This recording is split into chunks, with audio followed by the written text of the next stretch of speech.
Have you ever found yourself dissatisfied with your life or your career? Well, today is your lucky day because in this episode of the Silicon Valley, the Spirituality Show, I interview Kira Swanson. She is a career satisfaction coach. She has an MBA, she has a PhD, and I learned so much about how to find alignment in both your personal and professional life. So let's jump into the podcast so you can learn as well.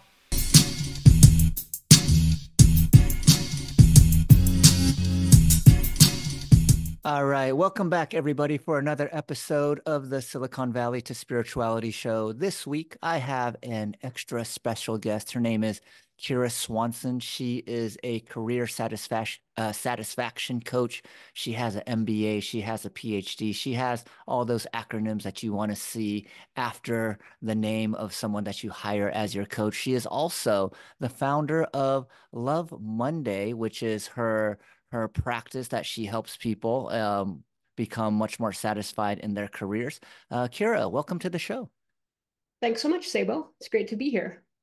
All right. Well, the reason why I was so interested in speaking with you is when I saw what you did, career satisfaction coach. I speak to so many, I like to call them professional overachievers. And I'm just curious, I did my best doing an introduction for you, but would you spend maybe a few minutes just giving our audience a better understanding of who you are and what you do? And we could jump into today's conversation. Absolutely. Yeah, thanks. So my coaching practice is really rooted in my belief that work can be a source of joy and thriving. And so often we create these dichotomies between work and life. And I kind of I kind of challenge that. I kind of think work is just like an integral part of life, and that we should be able to bring our entire authentic selves to the workplace, and that we're going to contribute more um, and drive better results for whatever environment we're in if we can show up authentically as ourselves. So as part of that, I like to bring in concepts like spirituality and consciousness to help people drive satisfaction in work, because satisfaction often comes from meaning, a sense of meaning, and a sense of purpose, a sense of you're accomplishing something for a higher reason. And I and the concept of consciousness, I think, is kind of how we piece together our reality and the sense that we make of it, and then how we navigate that reality. And I think that's a ground where we have a lot of room to create greater satisfaction in our lives and in our work. So those are, you know, that's just a little short intro to some of the things that I focus on. Wow, wow, you're definitely someone that I wish I met earlier in my career, especially when I started running my own companies. I could definitely have used a lot of what you talked about. A lot of what you spoke about were things that I kind of picked up along the way through trial and error and a ton of suffering. And Mhm. so I'm Yeah. curious, how did you get into, or what is the origin story of how you got into this? Were you burnt out yourself, or yeah, can you let us know a little bit about how you got into this field? Yeah, absolutely. So I did go through, kind of, we talked about workaholism at sort of at that time, and, was definitely a workaholic early in my career. I worked had some corporate jobs at financial services organizations, and just, very much like a high achiever, and took everything super seriously and just worked too many hours, and it's kind of ridiculous and very unbalanced. So, um, and at that time, I knew that I was just on a sort of a disastrous path, and that I had a choice to get off of it. So that's when I was really sort of at the burning out. I stepped away and actually began to pursue a PhD in organizational systems. So a lot of the threads are things that have been with me for a long time. Like I studied psychology, was my major in college. Um, and my mom really got me into self-help when I was in high school, even. So like Psycho Cybernetics was the first self-help book that I ever read. And So I've always, not always, but I've had a long time association with um, kind of like looking at how we can do things in a better way. So I've always been obsessed by leadership classes and productivity and all these concepts. Um, but somewhere along the line, I started, I don't know, I don't know if it's a thing that sort of naturally happens as we get older, but I started getting into more of the spiritual perspective. And what's kind of unique about my background is that I was raised with no religion. Um, my dad was an atheist. My mom is probably best described as agnostic. So I had this really kind of open thing where it was sort of like figure it out on your own, do whatever you want spiritually. So, um, like in my 40s, I started to realize, there's something there. There's some, bigger connection that is available to us. Um, and so it's kind of a melding of my interests in pursuits like psychology, consciousness, and then my own experiences with work. And then the biggest driver is probably looking at my parents, who my dad was really stressed out by his work, did the same very stressful work for many, many years. And when he left that job, when he retired, he became a different person, and I was like, this guy always available to me? Because this guy I really like a lot, but he's completely different from the guy that I knew most of my life. And so I started to formulate this idea that that's really tragic that people spend most of their time doing something that makes them so miserable. Um, and so that's kind of where that pursuit comes from for me. Wow, wow. There's so much that overlaps with my story. Even, kind of having this awakening in my 40s about there might be more to life than just accomplishing and achieving things and looking for deeper meaning. But I think what really stood out was you talked about your father and how your father had a certain identity when he was working, and then all of a sudden you saw a different side of him after he retired. And I've been a huge proponent of, showing up as yourself at work or at home, or, not really delineating that like, hey, there's a work version of me, there's a, home version of me, and really integrating them. And I think I heard the word integration as well as you were speaking at some point. And so maybe the question I want to ask you is, and this is more specific in your father's case, do you believe that your father was in the wrong job, or that he just could have had a different mindset and a different angle to look at what he was doing so that he could be more of him, the version that you knew after he retired versus the version that you knew when he was stressed out and doing all the things that stressed out people do at work? Right. You know what? It's a fabulous question, and when I want to talk about, I'll talk about my dad a little bit, but I want to turn that question to you when I finish, because I've heard some of your podcasts, so I've heard a little bit about your story. Um, I think for my dad and for a lot of my clients, it would be completely possible to just turn the boat around right in the same role. I think a lot of times we demonize the role, or something about the situation, but I believe pretty strongly that it's not the situation, it's the way you're thinking about the situation. 90%. It's a little bit the situation, but you have tremendous control over the situation. And my favorite resource to look at is Viktor Frankl, who was Mm. in a concentration camp, and yet he found a way to find meaning and to find hope. And he realized that the only thing that they couldn't take away from him was his ability to make meaning of things and his ability to control how he felt about things. Um, and so I think there's always that capacity, but uh, I think a lot of times it's much easier to get into something pretty different because you can break down a lot of some of the bad habits are connected to certain triggers or things about the environment. So it can be easier to change that environment and develop a new relationship towards work. But I don't think it's required, because I think it's mostly an internal job. But what are Yeah. your thoughts about in your own case? Yeah, I don't want to keep saying that my answer overlaps with yours, but in many ways it does, which is I 100% believe that you have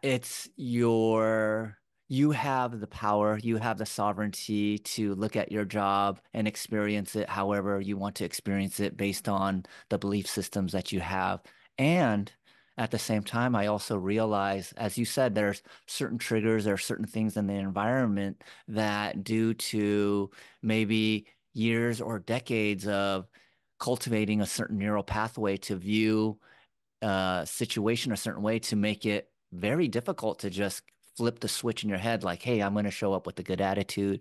I'm going to experience this in a more positive way. But, those factors aside, I 100% believe that maybe this is a nice segue into non-duality is that, all experiences are neutral experiences and how we perceive them, like in the case of Viktor Frankl, can substantially affect the way that we actually experience them. And so that's been what I've been really focusing on the last 3 years is really looking at my belief system, seeing which ones serve me, and really feeling like a lot of internal empowerment by realizing that if my thoughts paint in my experience of reality, then I'm the actual painter.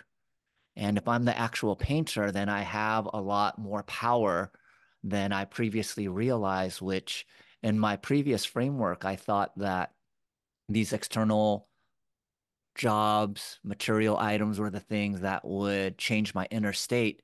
And now I realize that when I change my inner state, that is what actually changes my experience of reality.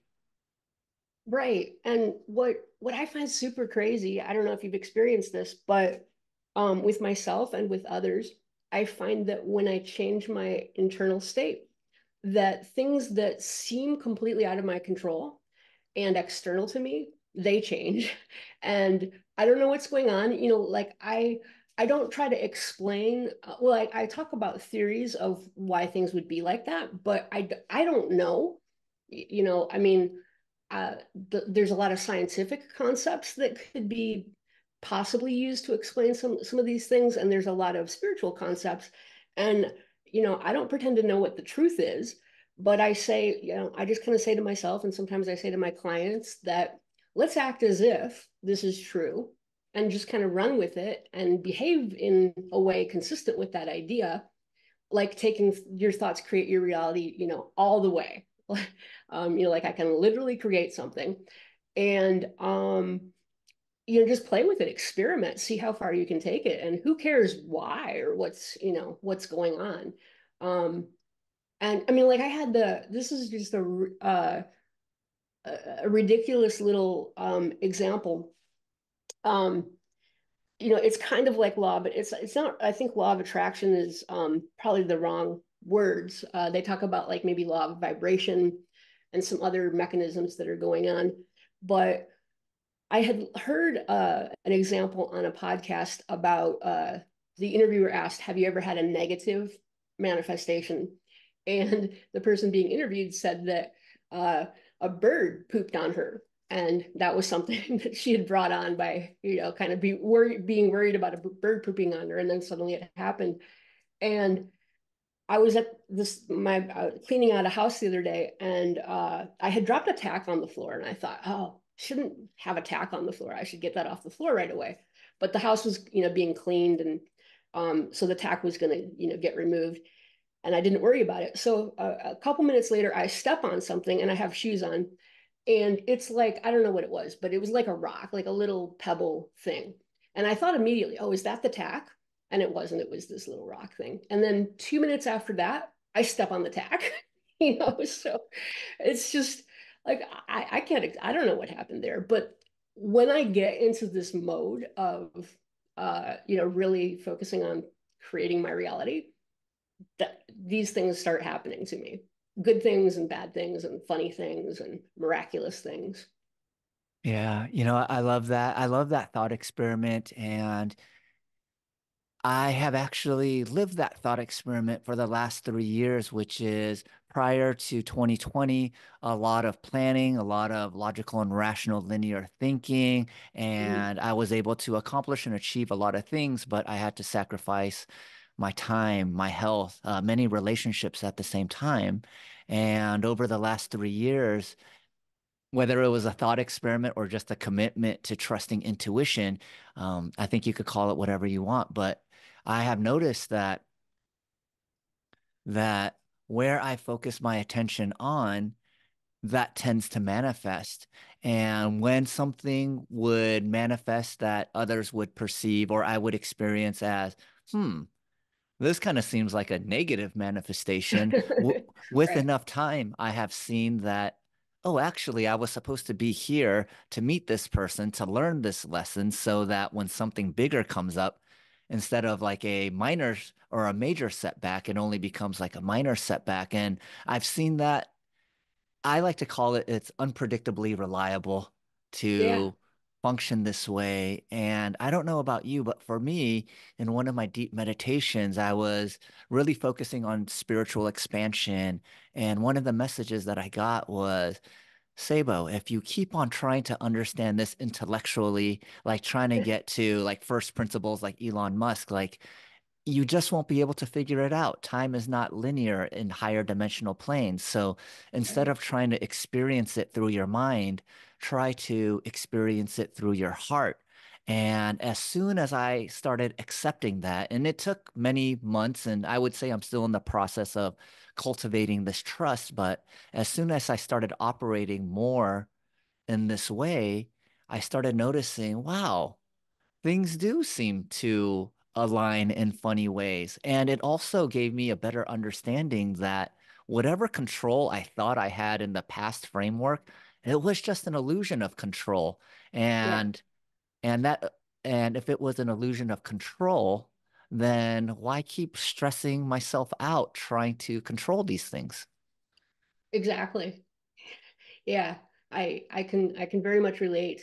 And yeah, I think that and that's kind of what I really like to talk about is it's your state of being. It's like who you're being that kind of allows you to enter into these very creative states. And by creative, I mean, ideas, being resourceful, tapping into intuition or wherever ideas come from, and also somehow manifesting the things that you're focused on in very strange ways. Um, it's bizarre. And to go back to some of the external world mirroring what you're working on, another thing that I've seen personally a lot, and I've seen in my clients, and even before I was even a coach, I saw it with people where, for example, if you have a difficult relationship, let's say at work, and you start internally working on that relationship, uh, oftentimes miraculously something will change with the other person, and sometimes it happens with people and with anything at all, they go away. And there was actually a client who had some issues with relationships, and I had told him that I said if you do this work, they'll go away. And we were kind of laughing about it because he didn't believe that at all. And there were two individuals that he had problems with when he started. We worked together for 4 months, and by the time we ended, uh, one had one had left the company on their own, or moved to a different area or something. It was just gone, and the other got laid off.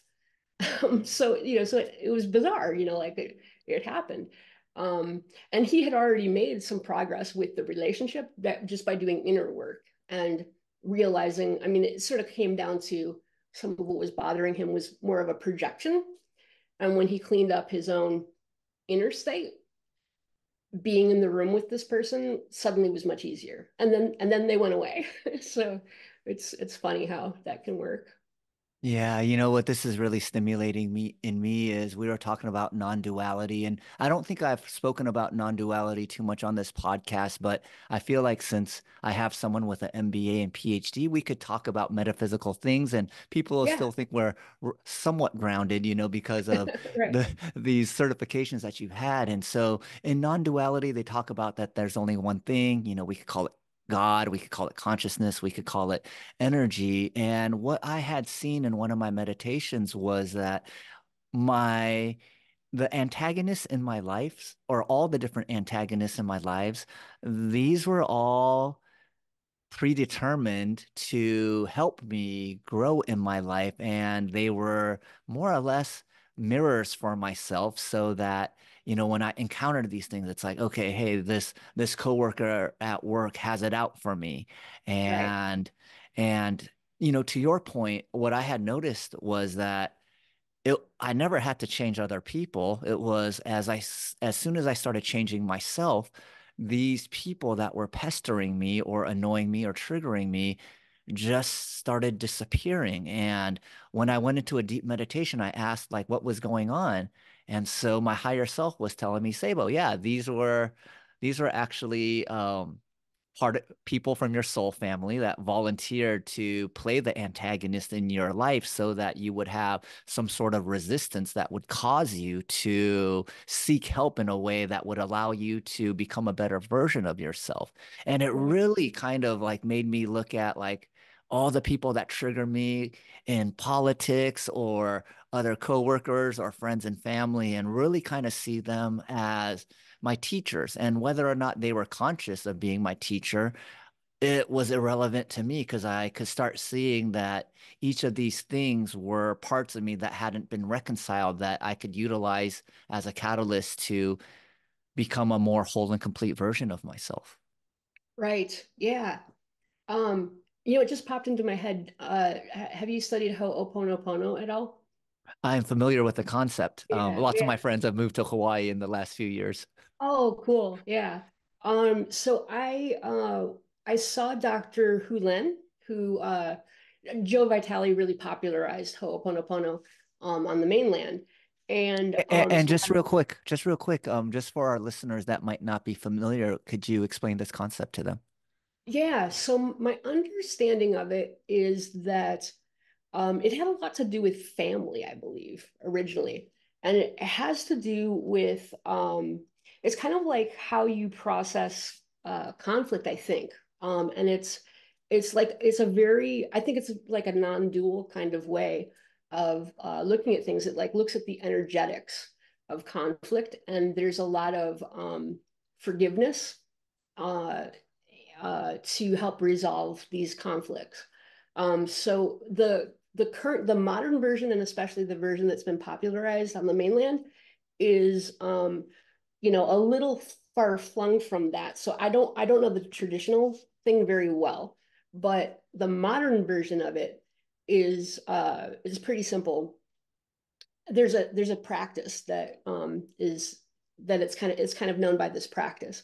So the practice is that you look at whatever is bothering you, and there's four things that you can say. Um, so you say thank you. So like basically, thank you for presenting this issue to me. So in your example, this person is annoying you, but you say thank you for this annoying person because the person is showing you something. Like there's this assumption they're showing you something.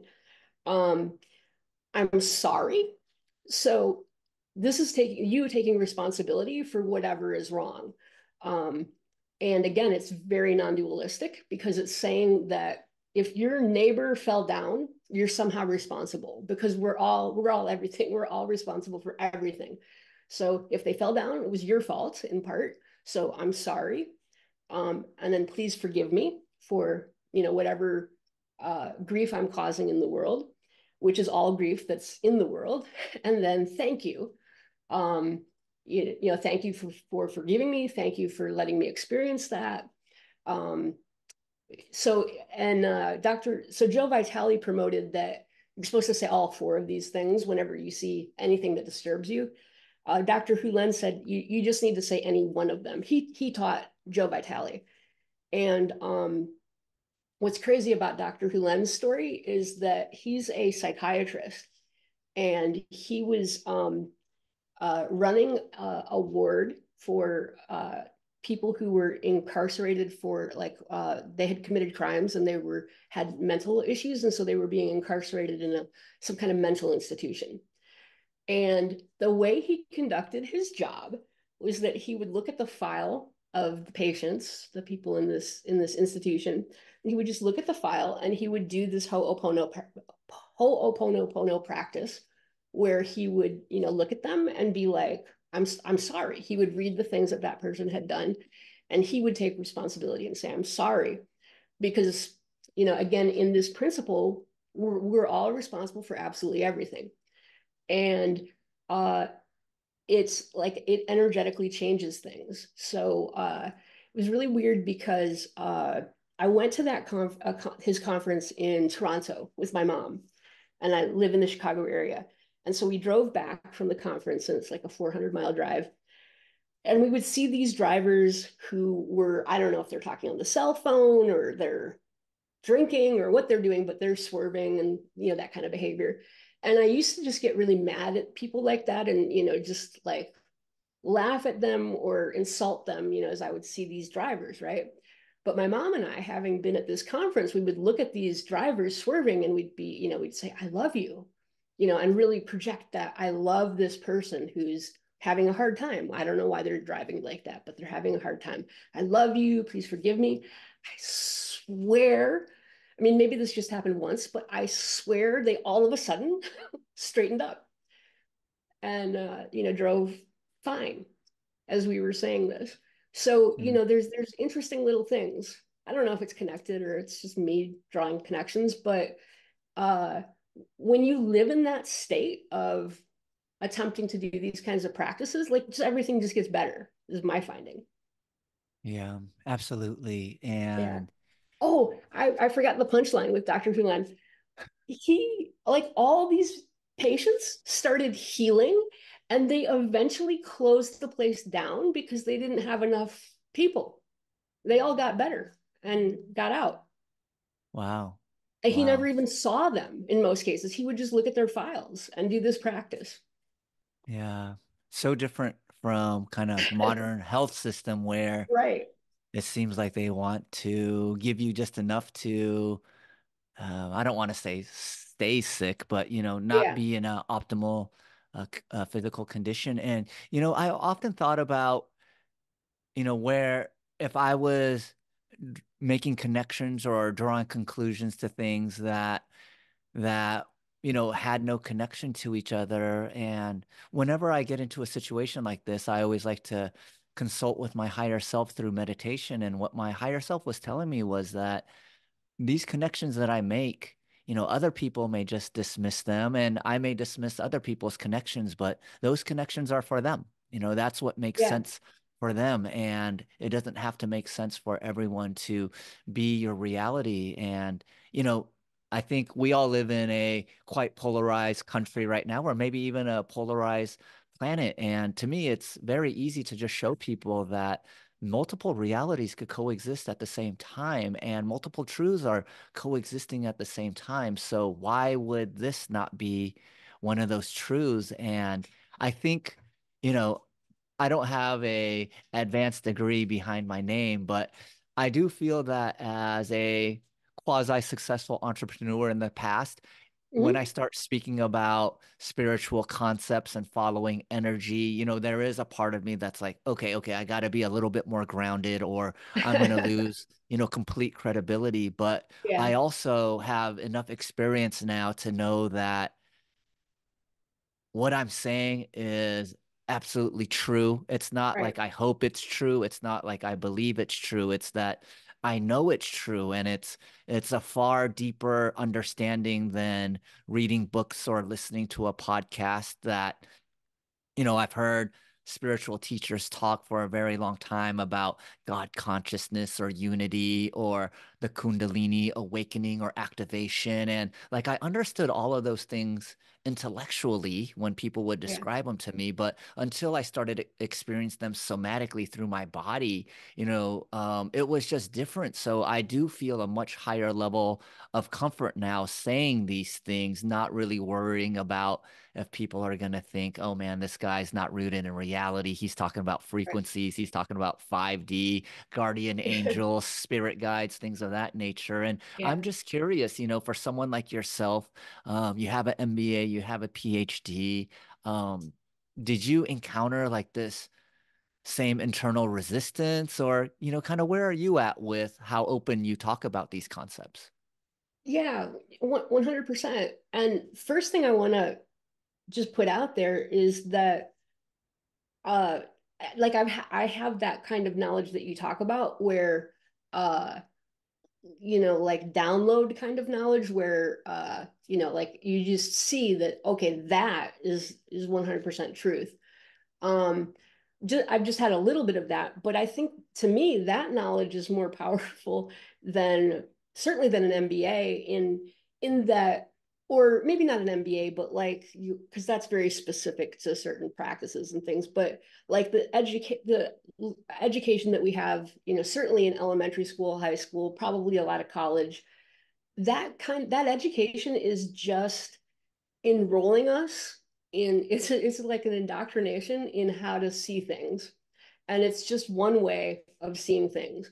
And we all have that common, most of us in the United States have that common background of, at least going through high school, and we're taught like all these principles of logic and science and all that. But it's a paradigm, it's just one way of looking at things, and it ignores a lot of other realities. So I mean, children under 7 have all kinds of experiences that we can't relate to because we get hypnotized out of thinking the way that we thought and the way that we saw things at the age of 7 and younger. But during that time, we're in the theta state, the theta brain state most of the time. And so we're perceiving the world in a completely different way.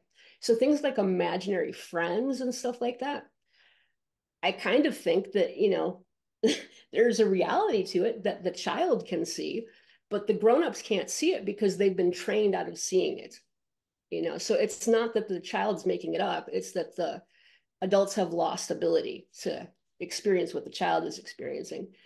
Um, but yeah, so I think that to me that's what these things are, is an indoctrination in something. Um, and I would say that there's a lot of resistance anywhere where people just think that, where people believe that logic and this version of science that we have and some of these things is like the way. And like you said before, there's multiple realities. Like science is a way of looking at things, and it's also deeply flawed. Um, it's also miraculous. It's done amazing things. So my PhD I did at more of an alternative kind of a school. So there was a lot of openness to the kinds of stuff that we're talking about. So that was kind of like a positive reinforcing of what we're talking about. But yeah, having the MBA is is really weird. And I've had some clients that are from my school, my classmates.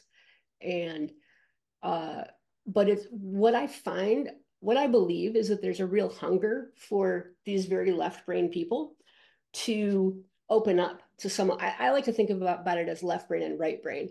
There's, a desire to open up to this right brain world. Um, I also think I'm probably going all over the map, but I think that uh, our brains, and specifically the right brain, I mean the left brain, are filtering mechanisms, because there's like a billion bits of information, right? Like between you and me, like as we're talking and looking at each other, there's a billion bits of information going on. We can only process 0.0001, something like that, percent of what's going on. And it's all these filters in our brain, and there are taught to the filters are taught by culture. It's what we've been taught is important. So we filter out all the stuff that's not important, And we pay attention to all the things that culture has taught us is important. And what's left is this little bit of stuff that we perceive. And to me, it's amazing that afterwards we could even agree on what we talked about because there's a low likelihood that we would, like attend to the exact same information Yeah. when you think about everything that's available. Yeah. Oh man, there was so much to talk about there. And, you know, I Yeah. see my children. My children had imaginary friends. I had imaginary friends. And, you know, I realized that I started connecting the dots why I enjoyed meditation so much. It was to bring me into that theta state.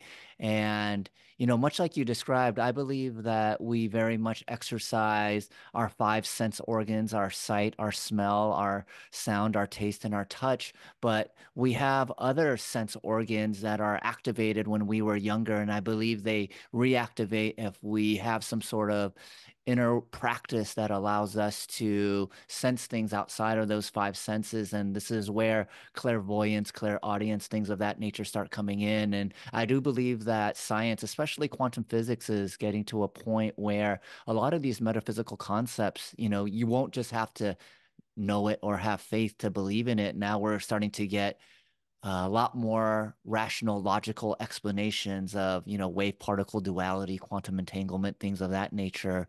And, you know, when you talked about logic and rationality, I remember thinking that logic and rationality were the highest forms of consciousness. And I remember the first time we went to couples therapy, I was trying to use logic and rationality to explain like why I was in the right and my wife was in the wrong. And the person was like, our therapist was like, are you here? Like, you sound like you're like an attorney, you know, like Yeah. justifying your case versus can you see like all this logic and rationality has you know, hurt your wife. And I was like, well, it's logical, it's rational, like that's on her. And Yeah. and our therapist was just like, well, you know, I just want you to start opening up to the fact that logic and rationality might not be the highest form of consciousness, and logic and rationality might not even be the best tools to get to truth. They are tools of like persuasion. And Yeah. it's and when he told me that, it really kind of opened up my mind because you know it made me think about you know what is logical and rational in the Eastern world where my relatives are. Mhm. And a lot of those things are not logical and rational in the Western world. And I started seeing that, you know, to your point, science, logic, and rationality are great tools. It doesn't mean like they're not substantial in our life, but to think like they are the end all be all and the truth of reality, I think is where we could start making some mistakes. Yeah, absolutely. I'm also reminded, do you know David Hawkins? Yes, yes. He Yeah, created the map of consciousness, right? exactly. Yeah. So on his map of consciousness, if I'm not mistaken, so that just for people who haven't heard of it, it's a scale. I don't know if it tops out at 1,000 or like that's what we can articulate goes to about 1,000. Um, and so like Jesus and Buddha and people like that would be like up at 1,000, I think. Um, in the 400s tends to be logic and rational, and it is very high. Like that's a very high number for where most people are. But up into the 500s is love. So, like you put maybe a Gandhi or a Martin Luther King, might be in the 500s. And, how much logic was Gandhi using? I don't know, but I know he was using a lot of love. And look what he accomplished. Did he need logic? Like, I think he was pulling on something greater than logic. Something similar with I don't know a lot of details about Martin Luther King, but I've never heard it talked about how he planned and stuff like that. It was his love, it was his belief in humans and and his ability to help us see humans as humans and not as the color of our skin or some superficial thing. So those people were operating from that 500 love frequency. Yeah, yeah, I love that map, and it's interesting as I looked at all the different emotions and where they mapped, it gave me a good idea of how to calibrate. And I think this is the interesting thing about reality is, in general, I agreed with the map, but then there were certain descriptions of certain emotions where I was like, well, I think this one might be a little bit lower or a little bit higher, and then when I started having other people look at it, I started realizing like what I would call anxiety or what I would call joy, what I would call ecstasy, like other people would have like a slightly different definition. We would be in the same general ballpark, but Right. they may use the word purpose, I may use the word fulfillment, and I started seeing, okay, language is super duper and or I think language sometimes maybe lacks the preciseness to explain these feelings that we have in our subjective consciousness. And so, what I was curious about was when you are helping someone with career satisfaction, do you run into people that are just like, hey, Kira, like this spiritual stuff, it might work for other people, but I just want you to tell me, give me the framework Right. for how to be happy. Yeah. Well, so one of the things that I do is that I have a questionnaire when somebody starts with me. So before we have our first coaching session, I ask some questions, and I ask, I ask something like, what are what are your spiritual beliefs or beliefs about meaning or higher purpose or uh, higher consciousness, um, and what aspects of those beliefs can we tap into? What would be most helpful to you in our coaching together? And if I have somebody who, talks about logic and science in that answer, which I've had that happen, then I'm gonna sort of stay away from the explanations that I would give other people, and I'm gonna there's certain practices that I won't suggest unless I've worked, like I might work my way to that, but I'm not going to suggest it immediately. Like I certainly uh, just like jokingly, I wouldn't have them do a vision board, for example, because I don't think they would see the rationality in doing that. So I like for me, what I think is most helpful is for people to convince themselves. So, like, what I love about coaching is we ask questions, and I can never change anybody's mind about anything. But if I ask the right questions and get them thinking, they can change their mind. Mm, And that's and my job is just to help them find ways that they can be more satisfied. So I like to stay, pretty much within the paradigm that the person is in, maybe push the boundaries a little bit, but I don't think it works to, give something to somebody who doesn't believe in it or, doesn't want it. And the more metaphysical and energetic and vibration like that you get, the more that your belief is critical. So it's like these scientists that try to study psychic phenomena or whatever. If you have the presence of the unbelief there, it's going to be a little bit hard to witness these processes, because belief is, what people are thinking is very important. Not just the yeah, psychic, but the people looking at the information. Um, yeah, so we yeah. see what we believe in. Yeah, yeah. So it sounds like you meet them where they are at and you help them come to their own conclusion of whatever belief systems help them have the Yeah. best experience of the workplace. And, I think I'd love to just kind of stay and talk about belief systems for a little bit because, when I think about belief systems and what you just said about, let's say, like a paranormal researcher that has a belief system that this might be possible, and then a Mhm. paranormal researcher who has a belief system that they just want to prove this to be like, wonky pseudoscience. And um, and the results that they get. And as you were saying this, the image that I kept on getting was that those that have a broader belief system of what is capable, they are like a radio tuner that has extended bandwidth. And if Yeah. you have a limiting belief system or closed belief system, the antenna of the realities that you could experience are kind of compacted and limited to a certain frequency. And I believe the people that won the Nobel Prize for scientific discoveries this year, they had to do with, I believe they proved quantum entanglement and that consciousness was also non-local.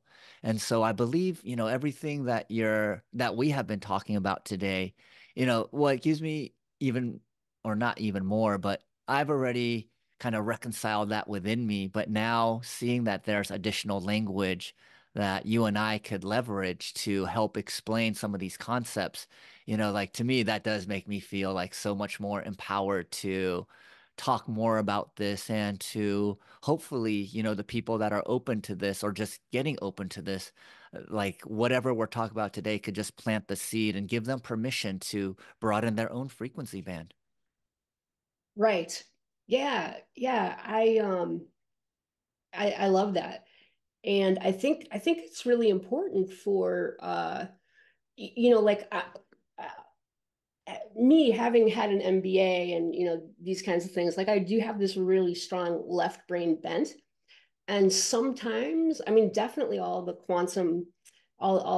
discoveries within quantum physics has helped me, be like, oh, okay, so there are these scientific uh, studies and findings that would make these things possible. Um, but I guess I'm a skeptic a lot. Like I'm a skeptic of science. I'm a skeptic of applying science in ways that stretch, and but I also have this strong desire to want to believe that anything is possible. So I think it's that mix. For me, it's a mix of an explanation and experience, and when they come together, or it could also be,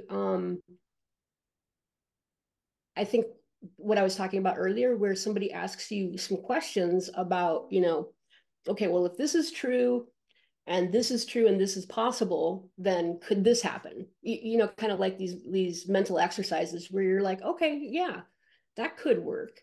So just but it's when you come to it experientially or see how it could work in your own mind, that's when people change, I think.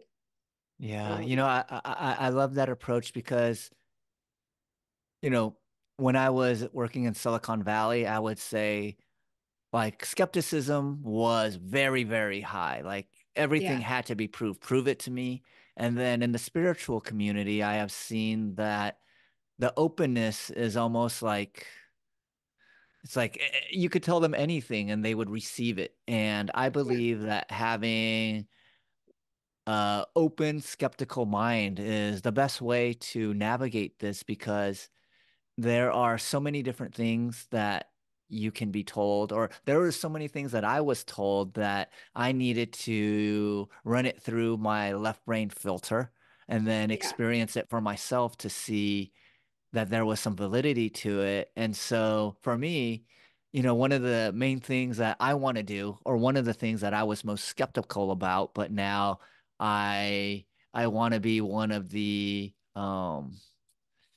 I don't want to say thought leaders, but something that is important for me to start talking more about is the ability for humans to channel information outside of them.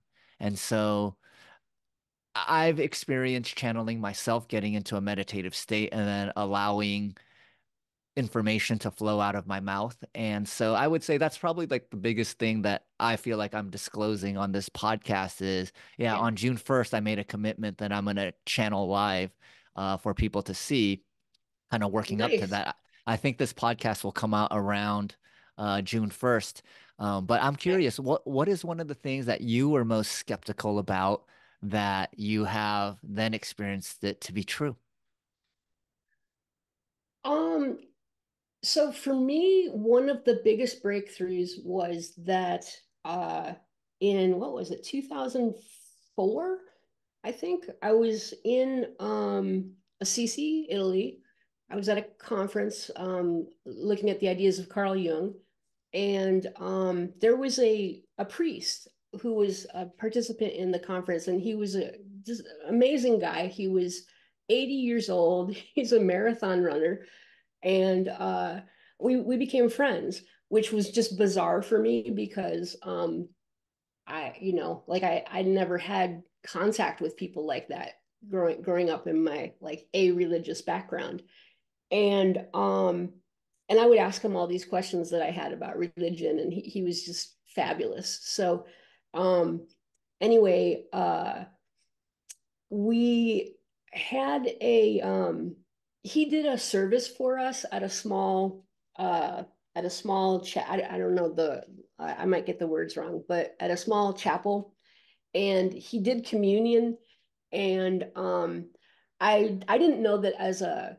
non-Catholic I'm not supposed to do communion. But I didn't want to do it. Like I decided that I wasn't going to do it. Like I didn't feel comfortable with it because I literally thought like, oh, that's weird. The body of Christ, like that's weird to me. Like I guess I was thinking very literally, you know. I don't know why I was being so literal, but I'm like, I don't want to do that. So a couple days later, um, I go to St. Francis's Basilica, and I'm spiritual, but not at all religious. And I can't even really tell you what that looks like. Like I've believed in the universe for a while, you know, which is basically almost like a what do you call it? The idea of intelligent design. You know, I'm like something made the rule that we have gravity.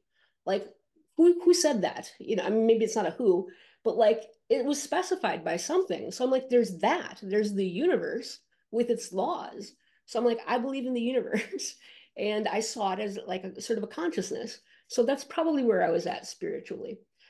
So I go to St. Francis's Basilica, and I wanted to just sit and meditate, but it's actually very noisy there because it's a huge tourist attraction. And there's all these tours going on all throughout the buildings. And so I couldn't find a quiet space. And then I remembered that there was a little chapel inside of St. Francis's Basilica right near the entrance. So I go back there because I had remembered seeing a sign that was in Italian that said something like, you know, only for praying. And I'm like, well, I'll look like I'm praying because I'm going to be meditating. So I'm like, I'll go there. So I go to this spot, and now there's a priest down there at the altar, whatever it's called, and he's like starting a mass. And at first I'm like, oh, bummer, you know, I wanted to use this space. And I look and I see that he has running shoes on. And I'm like, that's extraordinarily odd because my friend, Father John, wore running shoes when he, you know, did his mass the other day. I'm like, do all these priests wear running shoes? How odd. And he had white hair like Father John. And then I'm like, it is Father John. So I'm like, all right, now I'm all in. So, and then, so I sit, you know, I'm sitting there, and there aren't very many people there. And it comes to the time to do communion. And I'm like, I didn't even hesitate. I was like, there's not very many people there. And this is so ridiculous, but I felt bad for Father John. You know, I'm like, you give a mass in St. Francis's Basilica and nobody comes. So I wanted to like increase the numbers. So I get into the line to do communion, and something very amazing happened when I got the communion. The moment that he has you drink the wine because that's how the Italians do it or the Romans do it. And so you drink the wine and you get the wafer. And when I got that wafer, oh, you know, like just the skies opened, angels were singing, and it was insane. Something happened. So like whatever it is that that's supposed to be, it was. And so then I was like, okay, something's going on here. You know, I don't know what it is, but there's something to a lot of this stuff that I was ignoring or minimizing or etc. So yeah, personal experience. Yeah, wow, amazing. I went to Catholic school as well, or not Uh, as well, but so I've been to communion and, I've eaten the bread. And, it's interesting because as I began to open up spiritually, I remembered a lot of the horrific memories I had from Catholic school and all the, what's the word I'm looking for when you're, uh, uh, a lot of what was said and like what they told us to do versus what they did. I didn't see a lot of alignment. And yeah, so, I kind of had this bad taste of religion in my mouth. But as I started learning more, I was like, you know what? Maybe I should read the Quran and the Bible and the Torah and kind of make up my own mind for myself. And what I could say is, and I haven't read all of them all the way through, but I've read enough chapters and pages of them to get a certain feeling that yeah, a lot of this information here, if you just take it in as the information is very positive, it's very warm, it's very loving, it's very inclusive. Now, what humans do with that information, well, hey, we know what humans tend to do, which is look out for their own best interest.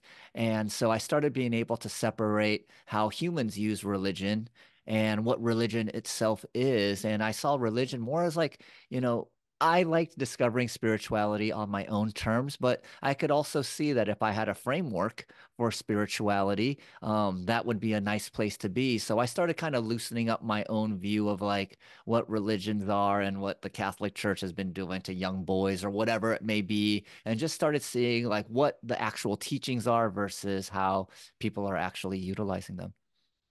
yeah, and definitely. And so, like I mean, I used to just because of the way I was raised, I discounted all religion. Like I thought it was all not good because uh I thought that it was I don't know, like deceiving people or something, there was something off about it.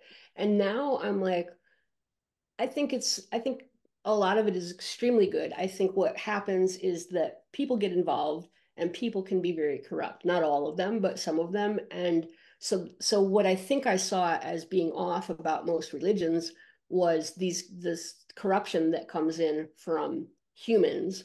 Um, but I think there's, definitely these spiritual truths, like I think that Jesus was definitely a carrier of an incredible message and an incredible love.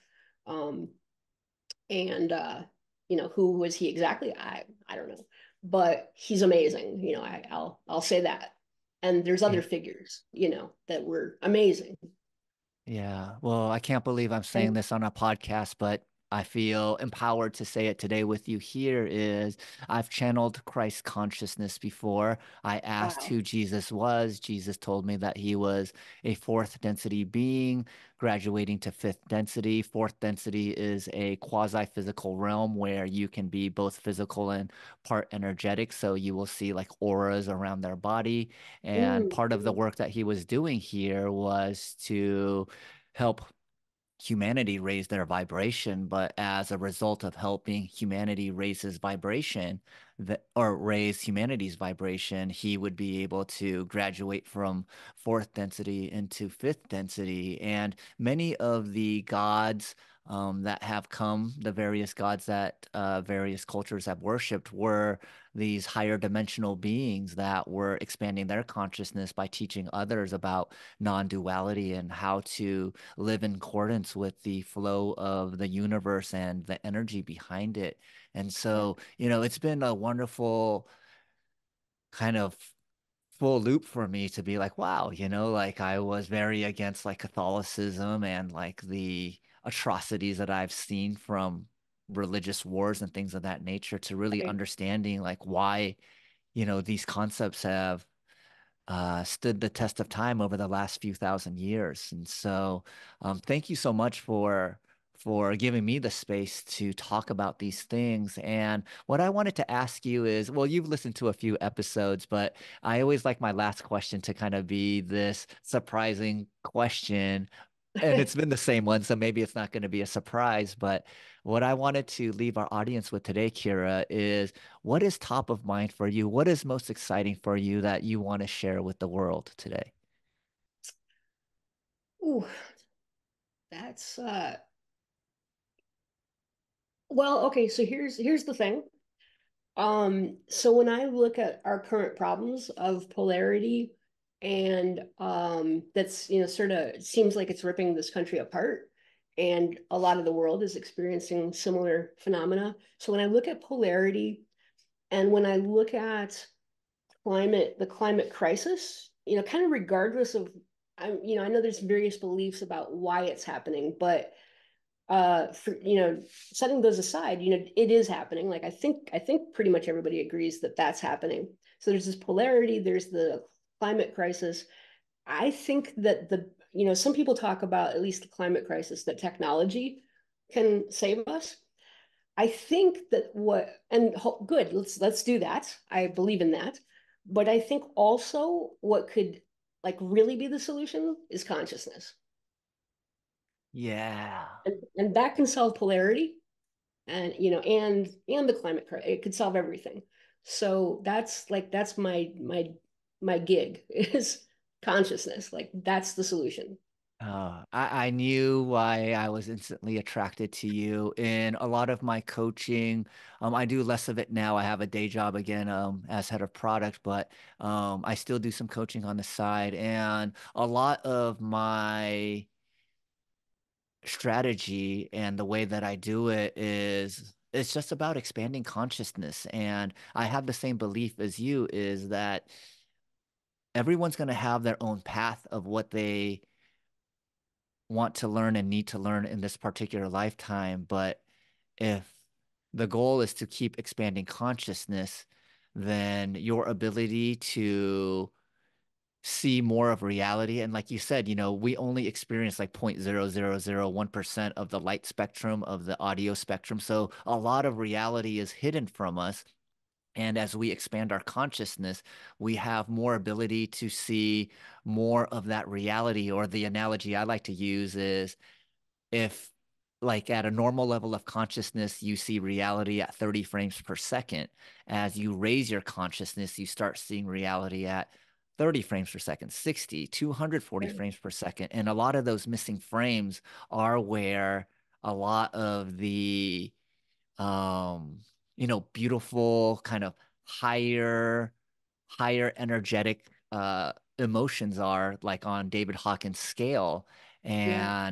And being able to not tell someone this is the way other than, keep expanding your consciousness and you will see your own reality and truth, to me is a much better framework than how I grew up, which is, hey, what are your goals? Let's set some smart goals. Let's set some time of when you're going to achieve it and, just go about life that way. And then once you accumulate enough I guess the young kids would call it clout, then you could Mhm. influence other people to see things the way that you see them. And so this is why I really, resonate with what you talked about. It's just all about consciousness. And if you could see more of reality, then you could have much more empathy for others. You won't get triggered by others because you could see that a lot of what they're going through is what you're also going through because we're all one and the same. And I don't think that you can really understand that unless you expand your consciousness to the point where you feel like that